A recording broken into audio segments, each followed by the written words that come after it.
welcome back to the Promotion on a Budget podcast. Today we have another episode for you of Club by Club. Today is second place Brentford, who in fact today on Valentine's Day lost their love of the top of the table spot by losing 2-0 to Barnsley even. Sorry, I was going to say they lost 2-0 to Brentford, but they lost 2-0 to Barnsley, who are looking like an interesting outfit this season. But this episode is all about Brentford.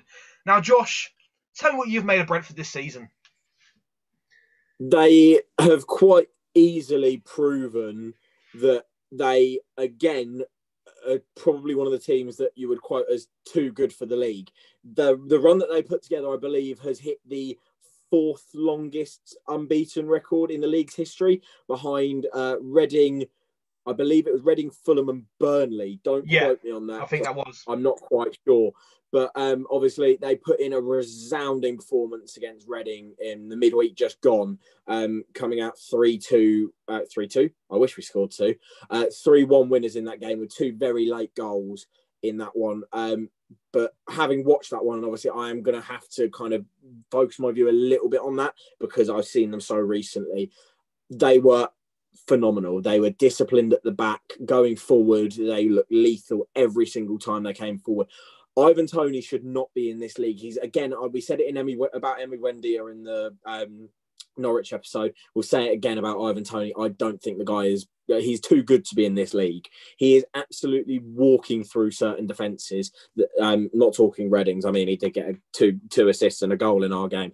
But realistically, Thomas Frank is doing a very, very, very good job at that team. And I can't put enough verys in that without sounding really, really weird. But they have been so good over the course of this season. They have really proven why they are up where they are and why they got to the playoff final last year. I'm also going to put a point out here. We look at Swansea's transfer business. You know, you sell your best player, or your two best players in the side, Ben Rama and Ollie Watkins in the summer to Premier League. Why are we looking at Swansea's transfer business? Brentford. I'm half asleep here. It's been a long day for me, all right? Sorry about that. But yeah, they sold Ben Rama and they sold Ollie Watkins to Premier League clubs, West Ham and Aston Villa, of course. They've brought in Ivan Toney, they brought in someone else as well, but I can't remember. Well, Pontus Jansson, was he this season? No, he wasn't this season, but I think they kind of had... I'll talk recent additions, because Pontus Jansson last season really helped them to where they were. And even, well, I mean, I'm going to do a bit against what you were just saying and come away from transfers. If you look at players like Josh Da Silva and David Raya, Josh Da Silva, when he's fit, has been very, very good. He's been instrumental. Sergi Canos has hit great form. He's been at Brentford for a while. These kind of unsung talents. I mean, David Raya nearly got a move to Arsenal in the summer. They wanted him as their number two. Yeah. Like,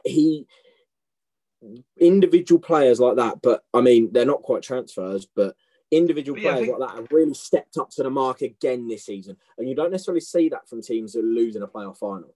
No, and I think that's the clever thing. I don't think actually Brentford signed a replacement for Ben Rama. They had Mbuemo there already, and they brought in Canos, who was kind of on the fringes. Well, he was in the first team, but he was in sort of the squad. He wasn't in the starting 11, he was in the squad.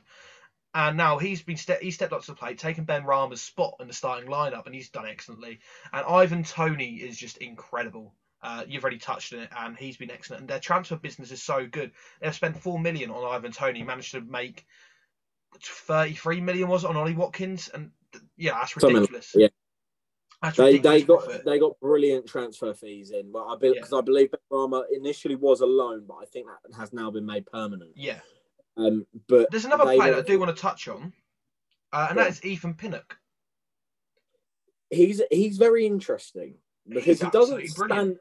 Yeah, he doesn't stand out as a kind of name that you'd go, you know what, he really played well today. But he's young, English. Yeah, he's excellent for Brentford. You know, he's a big lad as well. Big lad. Exactly. He does remind me a bit of Ezra Konsa as well when he was at Brentford. You know, stood out, didn't really get the recognition he deserved. But when he went, now he's gone to Villa. You know, he's being linked to getting that England call up because of the season he's had. You know, the Villa fans think Konsa is better than Mings, so you know there's always that. And I think Ethan Pinnock is another player that is going to follow in that footsteps, but I believe he's going to be better because I watching him this season, he's been absolutely excellent.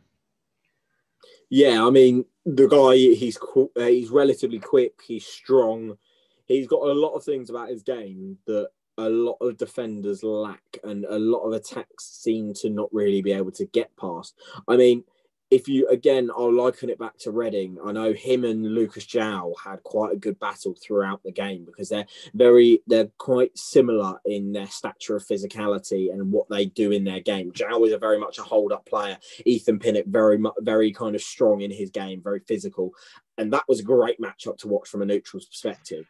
Like, that was absolutely phenomenal. And I know there are other teams in this league, such as, I mean, even a Millwall with players like John Daddy Bovasa and Matt Smith. You then look further afield to, trying to think of teams with big strikers now. Wickham, Akinfenwa. Of course, Wickham with Akinfenwa. That would cause him problems. But I would say, looking at how they've performed so far this season, they've conceded 30 goals, which is probably, well, it's one of the greater numbers from the teams around. So this is what I was saying to a mate the other day. Brentford almost remind me of the Norwich of the 18-19 season, the Norwich that won the league. You know, really great at scoring goals. You've got the best striker in the league. You know, we did it that season with Teemu Pukki. And you score goals for fun, but you also concede goals for fun. And that's kind of Brentford's sort of way of playing this season, you know, trying to outscore the opposition instead of, you know, trying to keep that clean sheet, but also score goals. The key one to pick up on in terms of outscore the opposition, they beat Wickham 7-2. But Wickham, I believe, were in that game for a good kind of half of football. I believe they were winning at one point as well, Wickham, or they were drawing. I can't remember what it was, but yeah, it was very interesting. But shall we have a look at Brentford's last 6 games of the season and how they will run in? Yeah, so Brentford's running, and we'll dash through these. So they got Preston away. Difficult place to go to. They did lose to Preston at home, but depending on if they've got automatics by then or not, it will depend on that. But I reckon they'll come away winners. Again, a potential banana skin because Preston have the opportunity. They are one of those teams that can take points off of the big teams. They've proven it so far this season, and I'm sure they'll continue to prove it. They got Millwall at home. That's going to be a very tough game for them. Yeah, I'd still back them though. It's Millwall at home. I'd still back them to win. My chest. What do you do to your chest? That hurt. We lost to Millwall at home yesterday. Oh, did you? Yeah. Oh, I didn't even realise you lost to Millwall at home. I thought you drew. No, we lost. Oh, that makes me feel a bit better in life about drawing to Millwall away then. Anyway, carry on. Cardiff at home. The way Mick McCarthy's got Cardiff playing, that could be a very tough test for them. But I think ultimately, again, they're at home. I'll back them to do the job. Yeah. Now, this is where it gets potentially very interesting. They've got Bournemouth away. That's going to be a draw, I think. I think going to Brentford is going to be a difficult place to go to. Brentford are known for bottling it. But yeah, going to Bournemouth. I fucking hate this well because we're both doing it today. Oh. Finally, the last 2, they've got Watford at home. That's going to be a very tough one. Again, both teams will be up there and fighting for it. And then Bristol City away from home. Oh, Bristol City are awful now, though. Depends if they get a resurgence by then. But that, again, has been all we've got time for on this short of club by club team in focus of Brentford. And that has been Promotion on a Budget. Thank you very much for tuning in. Let us know what you think. Get in touch on the socials, and goodbye.